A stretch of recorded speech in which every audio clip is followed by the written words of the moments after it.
If you've ever looked at your paycheck and thought, how am I supposed to save money when I barely make enough to survive? This video is for you. Because living below your means is usually explained by people making six figures, driving luxury cars, and telling you to just invest more. But when you're trying to cover rent, groceries, gas, debt payments, and still enjoy life once in a while, it feels completely different. The truth is, living below your means is not about living miserably. It's not about never buying coffee again.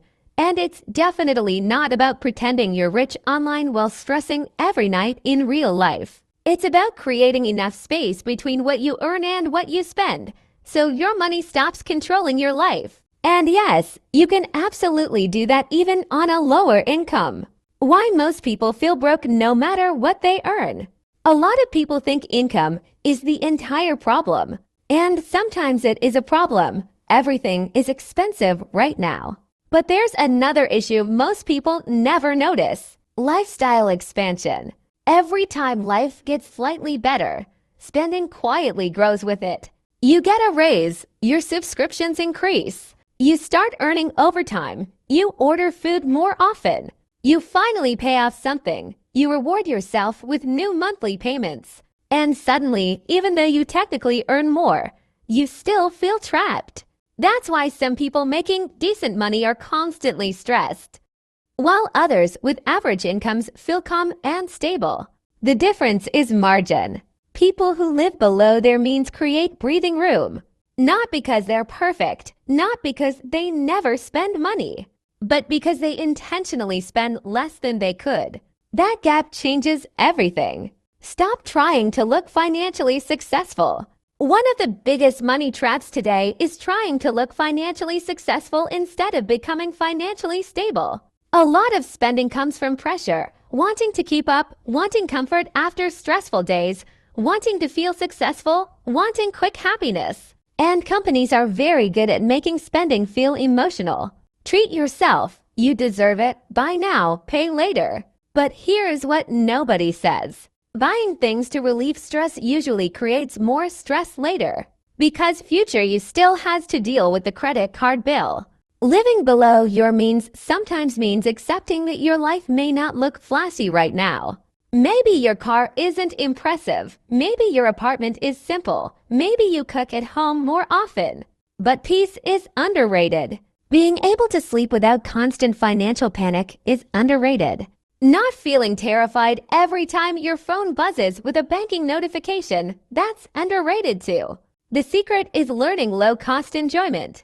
A lot of people fail at budgeting because they accidentally build a life they hate. If your entire financial plan feels like punishment, you won't stick to it.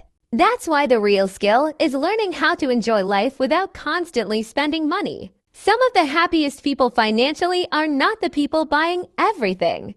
They're the people who learned how to enjoy simple routines. Things like cooking meals at home you actually enjoy, movie nights, library books and audiobooks, coffee at home during quiet mornings, walking outside while listening to podcasts, game nights, cheap hobbies, community events, or learning skills online for free.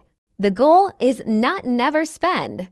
The goal is making sure spending is intentional instead of automatic. Because mindless spending disappears fast, but meaningful spending actually improves your life. Small changes matter more than big sacrifices. Most people think financial progress requires extreme changes, but usually, it's smaller habits repeated consistently. For example, maybe you reduce takeout from 5 times a week to once. Maybe you stop upgrading your phone every year. Maybe you cancel subscriptions you barely use. Maybe you create a grocery list before shopping. Maybe you leave online purchases in your cart for 24 hours before buying them. None of these sound life-changing individually, but together, they slowly create financial breathing room. And that breathing room turns into options. Options reduce stress. Stress reduction improves decision-making. Better decisions improve your finances even more. That's why living below your means isn't really about deprivation. It's about buying yourself stability. You don't need to be perfect. A lot of people quit trying to improve financially because they mess up once. They overspend one weekend and think, well, I ruined everything. But personal finance is not all or nothing. You do not need a perfect month. You need better averages. One expensive mistake doesn't destroy progress. What matters is your overall direction. If you're spending a little less than before, saving a little more than before, and thinking more intentionally than before, you are making progress. Slow progress counts, especially when you're starting from a difficult place. Living below your means on a low income is hard. There's no point pretending otherwise, but it becomes easier when you stop chasing appearances, stop comparing yourself to everyone online, and start building a life that actually feels sustainable.